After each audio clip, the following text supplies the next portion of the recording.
संविधान को लोकमानक पाखरे पहुंचाइबा पई गड़िला संविधान रथ।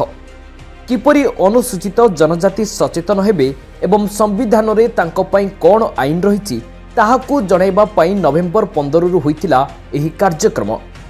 आउ शेषरे आज राजधानी भुवनेश्वर रे गड़ितिला एही रथ।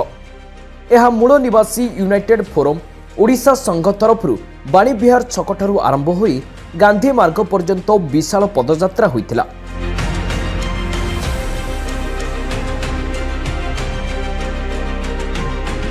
आईन कानून अधिकार विषय जानिबा आवश्यक, कारण संविधान संपर्क में न जानिले देश मध्य आगकू बढ़ी पारिब नाही।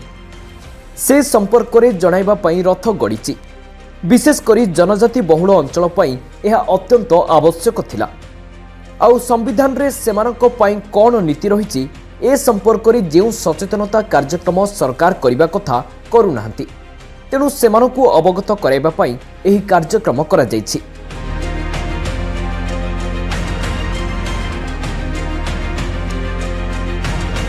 संविधान गठन हेबाकू पूर्ण होईछि 75 वर्ष।